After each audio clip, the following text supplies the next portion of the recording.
grand journal de soir sur Europe 1 avec Mathieu Béliard. Bonsoir Sonia Mabrouk. Bonsoir Mathieu, bonsoir à tous. Vos invités, ils sont deux ce soir. Deux anciens conseillers d'Emmanuel Macron, Ismaël Emelien qui était conseiller spécial du président de la République et David Amiel qui a coordonné le programme économique, tous deux auteurs du livre Le progrès ne tombe pas du ciel aux éditions Fayard. Bonsoir Ismaël Emelien. Bonsoir. Bonsoir David Amiel. Bonsoir. On vous présente comme ancien conseiller d'Emmanuel Macron. Sur le papier, c'est vrai, mais aucun lien évidemment n'est rompu. Vous continuez, on imagine, à échanger, à dialoguer, à conseiller sans être à l'Élysée?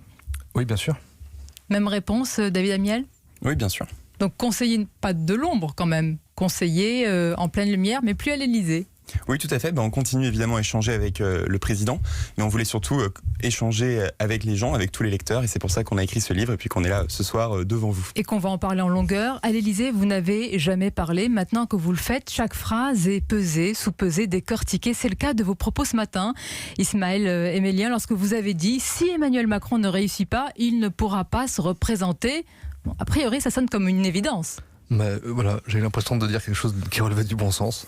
Donc, je suis le premier étonné qu'on puisse s'en étonner. Sauf que vous actez de fait qu'il pourrait ne pas se représenter, être empêché ou ne pas être réélu. C'est pour cela qu'on l'a analysé ainsi. Non, le sens de ce que je voulais dire, c'est que l'essentiel, c'est ce qui se passe maintenant, et c'est qu'on concentre l'énergie et les efforts pour changer la situation aujourd'hui, pas pour préparer quelque chose dans 3 ans. C'est intéressant ce que vous dites, ce qui se passe maintenant justement, David Amiel. Est-ce que le quinquennat ne se joue pas maintenant, en ce moment, avec la crise sociale? Vous avez été en charge justement du programme économique. Si Emmanuel Macron ne s'en sort pas, s'il n'arrive pas à mettre en musique la suite, est-ce que le quinquennat ne s'en trouvera pas déjà compromis? Je crois que le quinquennat se joue à chaque année. Des 5 ans. On est d'accord, mais enfin, sur la crise des Gilets jaunes, c'est vrai que ça interpelle de manière profonde ce qu'on a fait depuis 2 ans, notamment parce qu'il y a une forme de paradoxe dans la crise des Gilets jaunes qui est que beaucoup de ce que les Gilets jaunes ont exprimé ressemblait à des choses que la campagne d'Emmanuel Macron avait elle-même exprimées 2 ans auparavant. Si je prends un exemple... Vous auriez dû l'anticiper alors? Vous savez, c'est toujours très difficile d'anticiper une crise sociale. C'est comme un tremblement de terre. On sait où sont les failles. Et je crois qu'on avait identifié beaucoup des failles qui ont mené à cette crise. Mais par contre, savoir quand, comment et sous quelle forme ça va lâcher, c'est beaucoup plus difficile. Et je constate d'ailleurs que personne ne l'avait anticipé. Mais pour revenir à ce que je disais, je pense que ce qui est très important, c'est qu'il y avait des thèmes qui étaient très profonds dans la campagne d'Emmanuel Macron. Le fait de vivre de son travail, mais aussi tout simplement le fait de se sentir relégué quand on habite plus près des ronds-points que des centres-villes. C'était au cœur de la campagne d'Emmanuel Macron avec une promesse comme l'abolition de la taxe d'habitation qui était précisément faite pour ces territoires où on payait 3 fois plus qu'à Paris. Et en même temps, c'est vers nous que cette colère s'est dirigée 2 ans après. Et donc c'est pour revenir sur cette intuition fondatrice qu'on a voulu écrire ce livre. David Amiel, c'est pour ça que je vous pose de nouveau la question, Ismaël Emelien. Quand vous avez dit cette phrase qui paraît, c'est vrai, évidente, si Emmanuel Macron ne réussit pas, il ne pourra pas se représenter. Mais vous pensiez à quels critères de réussite? Le pouvoir d'achat, le chômage, la sécurité? Quelles sont les conditions pour lesquelles il pourrait ne pas réussir? Le sens de ce quinquennat, ce sur quoi on a bâti le programme, ce sur quoi on a fait campagne et ce qu'on essaye de faire aujourd'hui, c'est de mettre fin au sentiment légitime qu'éprouvent beaucoup de Français d'être empêchés dans leur vie. C'est-à-dire qu'en fonction de l'endroit où ils habitent, du prénom qu'ils portent, parfois de leur apparence physique, des études qu'ils ont faites ou qu'ils n'ont pas faites. C'est vaste comme objectif à atteindre. Bah oui, mais c'est ça, d'être président de la République, c'est pas un objectif quantitatif, un indicateur. Vous avez retenu la leçon du précédent quinquennat. Surtout pas d'objectif chiffré, parce que c'est difficile de l'atteindre, on peut le comprendre. C'est pas parce que c'est difficile à l'atteindre, c'est parce qu'il y en a certains qui voudraient que ce soit tel indicateur, d'autres que ce soit plus du domaine de l'environnement, d'autres que sais-je encore. Donc le président de la République, il a évidemment vocation à traiter l'ensemble des sujets qui concernent le pays et à s'occuper de l'ensemble des Français. Donc le sens du quinquennat, c'est vraiment remettre la société en mouvement et permettre à chacun des Français de retrouver le contrôle de sa vie. Il n'est pas fini évidemment ce quinquennat, mais le jour où on fera l'inventaire justement, Ismaël Emelien et David Amiel, on fera aussi l'inventaire des équipes, des entourages, des conseillers. C'est le moment peut-être de votre inventaire puisque vous avez quitté l'Élysée. Quelle erreur, quel péché originel est-ce que vous reconnaissez? David Amiel peut-être? Alors, si c'est des erreurs personnelles, c'est une grande question qu'on se pose tous les jours, mais je ne veux pas du tout rentrer dans ce que je m'attribue ou ce que je ne m'attribue pas des 2 ans du quinquennat. Je vous donne une piste. Il y a une photo qui a marqué les esprits. Vous la connaissez évidemment. C'est une arrivée sur tapis rouge. Votre arrivée, la garde rapprochée à l'Élysée, le jour de l'investiture. Jeune, ambitieux, sûr de vous, Ismaël Emelien. On sentait quand même beaucoup d'assurance, pour ne pas dire de l'arrogance. Vous le reconnaissez? Péché d'arrogance, certains l'ont dit, est-ce que vous le reconnaissez ou pas? J'ai pas eu cette impression-là. Si certains l'ont eu, c'est que peut-être on a prêté le flanc à cette critique. C'était pas notre état d'esprit, en tout cas, ça je peux vous le garantir. Quand vous repensez à cette photo, il y avait vous, il y avait donc vous qui êtes parti, le conseiller Sylvain Faure parti, Benjamin Griveaux, démission imminente en vue des municipales. On a l'impression qu'on est mieux dehors qu'à l'Élysée. Non, parce que dans ceux que vous mentionnez sur cette photo, il y en a beaucoup qui n'avaient pas vocation à rejoindre l'Élysée, qui sont entrés au gouvernement. Il y avait Julien de Normandie, de mémoire. Vous voyez ce que je veux dire? C'est mieux à l'extérieur qu'auprès d'Emmanuel Macron, apparemment.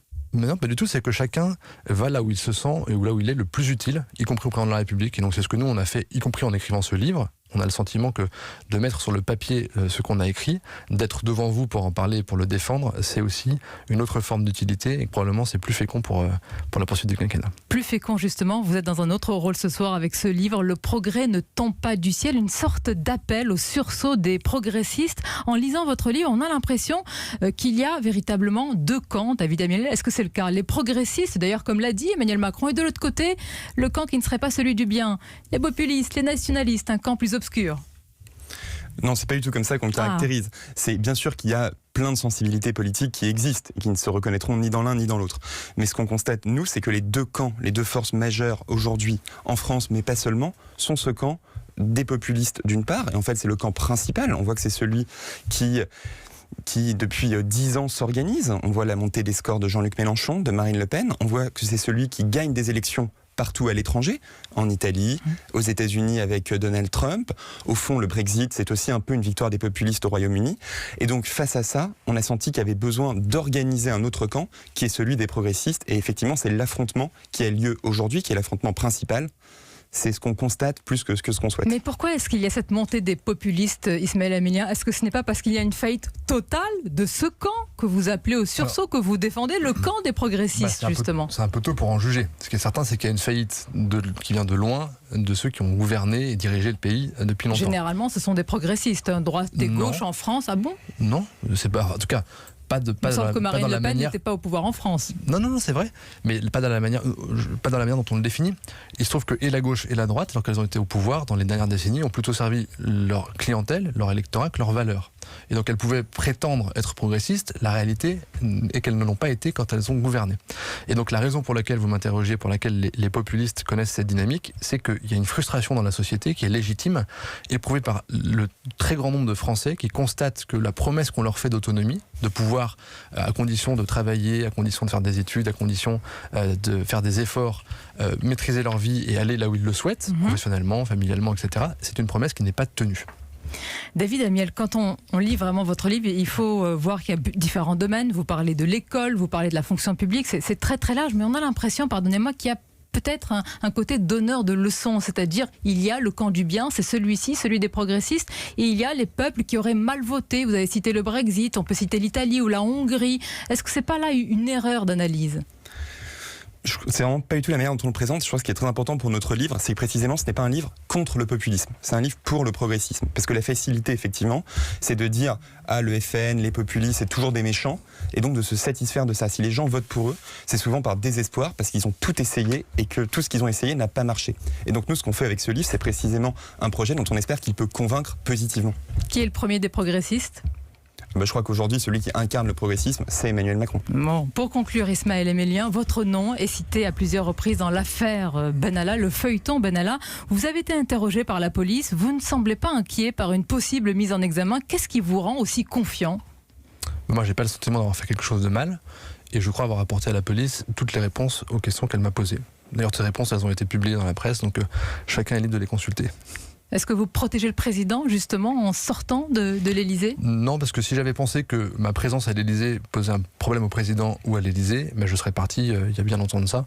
J'aurais pas attendu 8 mois pour le faire. Ça fait 8 mois, l'affaire Benalla. Est-ce qu'un jour on connaîtra toute la vérité sur les ramifications de cette affaire et le véritable rôle d'Alexandre Benalla ? C'est le travail de la justice. Est-ce que vous avez apporté toutes les réponses C'est pas moi d'en juger, c'est au policier de le faire. Apparemment, si vous êtes confiant sur une non-mise en examen, c'est que vous jugez que vous avez apporté toutes les réponses. Moi, j'ai le sentiment effectivement d'avoir apporté toutes les réponses. Donc vous aviez différents éléments qui permettaient d'avoir les réponses sur le rôle d'Alexandre Benalla. Encore une fois, tout ce que j'ai répondu se trouve dans la presse, donc vous pouvez les lire si vous le souhaitez. Merci Ismaël Emelien, merci David Amiel d'avoir été nos invités pour ce livre, donc Le progrès ne tombe pas du ciel, et c'est un manifeste aux éditions Fayard. Merci à vous. Merci beaucoup.